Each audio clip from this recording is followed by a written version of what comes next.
All right, so today we're going to cover very basic concepts with regard to judicial process. It's going to kind of go at a breakneck speed. We're going to go through the first 10 amendments of the Constitution in very little detail, just to sort of provide you with a context of what the class is going to be about sort of generally. So one thing I want to differentiate before we even get started in this class. Class is called Civil Rights and Liberties, but I want to make sure that you all know, despite the fact that these terms are very often used interchangeably, they're actually very different. So civil rights are created by statute. So they're created by law, either through the legislature or through judge-made law. They're not immutable, and they're usually given based upon some grouping characteristic. So, for example, um, uh, African American civil rights, uh, the Americans with Disability Act, those sorts of things are civil rights. Differentiating that from civil liberties, which are guarantees that are given to the populace based upon the Bill of Rights. So the Bill of Rights can be seen and should be seen as freedoms from government intrusion. So example, freedom of speech prevents the government from restricting speech except under some very stringent characteristics. And so despite the fact that many times in popular media, and even occasionally I find myself falling into this, we kind of use the term civil rights and civil liberties interchangeably. They're very different. And we're going to cover both civil rights and civil liberties within this course. But from the get-go, I wanted everyone to understand that they are two very different concepts. To answer the question in the chat, yeah, till next Thursday to choose the two cases, but I want you to email me 3. Someone this morning emailed me 2, and I suppose that's fine. I can just choose, but you're more likely to get the cases you choose if you pick 3. So moving on, everyone should be familiar with the First Amendment. In fact, I expect you to be familiar with all these until we get to about the 9th and the 10th. But Congress shall make no law respecting an establishment of religion or prohibiting the free exercise thereof or abridging of freedom of speech or of the press or of the right of the people to peacefully assemble and to petition government for redress of grievances. It's a really big catch-all. And I also want you to focus on the fact that it's not at all exacting or clear what they mean. Shall make no law respecting an establishment of religion is a pretty vague term. Establishment of the religion could simply mean, by interpretation, that the government cannot have an official religion. But the Supreme Court of the United States has also interpreted that to mean that the government cannot support a religion. So let's say giving a religion tax rate or a specific religion tax breaks. But it's okay to do it if you do it to all religions simultaneously. So for the example, nonprofit status. So it's not benefiting one over the other. Now, none of what I just said is clear from no law respecting an establishment of religion. So the first lesson to take away from this is there's a lot more to the Bill of Rights than just the simple reading of what the text says, because the text itself, because of the nature of text, is not very clear. So we'll see this pop up and up and up again. Second Amendment, well-regulated militia, being necessary to the security of the free state, the right of people to keep and bear arms shall not be infringed. And yes, you'll notice I kept in the weird capitalization that they use throughout because, well, it's weird. And maybe it serves a purpose, but it probably doesn't. So if a plain reading of this was to be taken to be understood, it would basically say that militias have the right to keep and bear arms. But the United States Supreme Court, in 2 moderately recent cases, have said that this is an individual level right. And so all individuals except felons really in the United States, federal felons in the United States have the authority to keep and bear arms, have firearms in their home and on their person. So yeah, Second Amendment, good times. Third, nor shorter shall in time of peace be quartered in any house without the consent of the owner, nor in time of war, but in a manner as prescribed by law. So this is known as the quartering of soldiers. Simply, it means the government can't ask you to put troops in your house. And while that might sound trivial, at the time that the founders were writing, it was anything but trivial. But this is the one constitutional amendment in the Bill of Rights that has not been incorporated upon the states. It is the only one that remains that the states technically could still do. So Texas, the governor could ask the Texas National Guard to stay in your house. And because of the way that we incorporate amendments to be applicable upon the states, this one is currently not incorporated to the states. So the states can still violate this one. So I suppose this is the second really important takeaway from the class. When the Bill of Rights was written, it was only meant to be applied to the federal government. It was not at all seen as a restriction upon states. So states could absolutely infringe upon free speech rights. They could absolutely infringe upon your Second Amendment rights, and so on and so forth. And it is only through a process that we go on to study later in the section called selective incorporation, by which that these amendments get applied to the states. And this third amendment is the only one that remains unapplied to the states, unincorporated to be enforced upon the states. So tiny bit of trivia and history. Fourth Amendment, it has to do with unreasonable searches, seizures, and warrants. The problem with this one is, and I'm not going to read them all in length, is if you focus specifically on the right of the people shall be secure in their person, houses, papers, and effects against unreasonable searches and seizures, important thing to note is at last count, there are over 50 exceptions to this rule. So, despite what is written in the Constitution, courts from time to time will find ways and exceptions that extenuate beyond what the Constitution has said. So the Bill of Rights are seen as a protection, but none of the Bill of Rights, absolutely none of them, are absolute.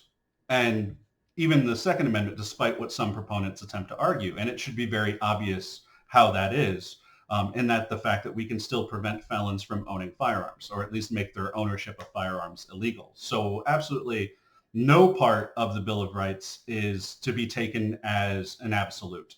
They all have restrictions, and they all can be lessened in application by the federal government as long as that application is ultimately approved by the U.S. Supreme Court. And you'll see now why I don't read them in totality. Basically, the Fifth Amendment does a few things. Most importantly, it provides for grand juries, which are juries that determine whether there is enough evidence to move forward to charge an individual with a crime. Also, it has what is called the Just Compensation Clause, which the federal government cannot take property away from you without just compensation. But that still means that the federal government can absolutely take property away from you, and also state governments and also local governments if they so see fit, just as long as the compensation is just. So this protection we don't cover extensively in this class, because primarily in your first year of law school, you will basically take a class that is all about the Fifth Amendment, and it'll be called criminal procedure. So I don't cover it, largely because I'm not an attorney, and I'm probably not qualified to cover what criminal trials and the advocation thereof look like. Similar with the Sixth Amendment, speedy trials, impartial juries, being able to confront your own witnesses, and perhaps the most important, and perhaps the one you most realize had to be applied to the states, the assistance of counsel for defense. And the reason for this is that this did not mean that, up until interpreted in the 1960s, that governments had to provide counsel. This was only read to mean that each individual was allowed to have counsel. It wasn't until the 1960s in which the case was read to, or this Sixth Amendment was read to understand that if counsel cannot be acquired by a defendant, that a counsel will be provided for him, because it was read to mean that this is a requirement for counsel, and if an individual cannot afford counsel, counsel will be made available to them. And this was then applied to the states. So again, a monumentally important sort of civil rights or civil liberties amendment. Basically, this is a right to trial by jury in any sort of common law suit that exceeds $20, which is basically every common law suit at current time. Um, and trial by jury, good times all around. Eighth Amendment, no excessive bail, fines, or cruel and unusual punishment. This is a perfect example of us not knowing what the heck the founders meant when they drafted this. Because excessive, if we take to interpret it the way strict interpretationists or originalists were to interpret this, excessive bail in 1776 meant something monumentally different than what excessive bail would mean now. And so this is, again, an example of how at least some parts of the Constitution have to evolve with our understanding of current times. Furthermore, cruel and unusual punishment, that's a term that if one had to draft the Bill of Rights again, you might actually want to define. It's probably something that we shouldn't leave up to interpretation. Yet here we are still debating what cruel and unusual punishment means, because it's not at all clear by the document. And even the founders, if you go back to their papers and look what they meant while drafting it, it's also not clear there. And the Ninth Amendment. This is when we start to get a little bit confusing, just to let you know. The Ninth Amendment is probably the least understood amendment of the Constitution. The enumeration of the Constitution of certain rights shall not be construed to deny or disparage others retained by the people. This is a catch-all. This is basically the founders really sort of taking to heart an argument that Alexander Hamilton put forward when the Bill of Rights was proposed. And when the Bill of Rights were proposed, Alexander Hamilton, sort of in his fashion, which helped people feel stupid, said that, well, in the future, if we make a list of rights that people have, some person in the future may think that was the only rights that we intended them to have. And so the Ninth Amendment is put into the Bill of Rights, which basically says that, hey, there exist other rights that even if they're not in the Constitution, the people still hold. But the only way that they get read into the Constitution is through Supreme Court decisions. It's not like they just magically happen. And the perfect example here being one that we'll cover in the course of this class, which is privacy, which is nowhere within the actual document. Privacy is nowhere within the Constitution, certainly not within the Bill of Rights, and certainly not within the later amendments. And this Ninth Amendment is what allows the Supreme Court to read in the right to privacy as part of the Constitution. And the way that they have to do it is just, it's odd. They basically say that, oh, there are elements of privacy in the Third, Fifth, Sixth, and Seventh Amendments. There are parts of privacy in there. And since the Ninth Amendment exists, that is allowed to be applied to the federal government. But also, since the 14th Amendment exists, we can now apply this new right we just invented to the states. So it's a very big rigmarole about how to get the right to privacy into the Constitution. But the primary mechanism, and the primary mechanism for any additive right that we add to the Constitution, is through this Ninth Amendment. And as I said, Hamilton's worry. He was very worried that some idiots in the future, and he used a much better parlance than idiots, but he meant idiots. Some idiots in the future might think that these were the only rights that we intended man to have. And some of that has come to fruition. There are definite arguments that people who believe that the right of privacy doesn't exist within the Constitution. So Hamilton, at least to some extent, was accurate in his worrying. And the last, helps if I move my cursor back over here. And the last is the 10th Amendment. The power is not delegated to the United States by the Constitution, nor prohibited by it to the states, or hereby reserved to the states and respectively the people. It's known as the States' Rights Amendment. So basically, if the federal Constitution doesn't cover it, that's a right that the states have, and the right that the states can regulate almost exclusively. The problem here is this is interpreted largely as a statement that isn't controlling. And the reason for that is the federal government has the ability to influence state policy through funding. The perfect example of this should come through education. So education is not at all mentioned within the Constitution, which absolutely means it should be up to the states. The states should have to have complete autonomy over education, which they technically do. However, state policy is in large part influenced and affected, and also in some cases dictated, by the federal government through funding mechanisms. So in order to comply with this grant that the federal government will give you to help fund your state education systems, you also have to meet these requirements. So states are free to not take that money, but there's absolutely zero states that are willing to do that. Another example is when the drinking age was raised to 21 years. That had to be done on a state-by-state basis, but the federal government basically mandated it by tying a federal grant of highway maintenance to states raising their drinking age to 21. And there were a few states that held out. Louisiana held out for a while, and I think Montana was the other one that held out for a while. But ultimately, all states fell in line and raised the legal drinking age to 21, and thus got their federal highway funding. So the states were still free to make these decisions. However, they can absolutely be coerced by the federal government through funding mechanisms to behave in a way in which the federal government wants. So while the states do maintain some degree of autonomy, that autonomy can literally be eroded at the federal government's whim. Curious, were the framers of the Constitution textualists or believers that the Constitution is a living, breathing document meant to evolve?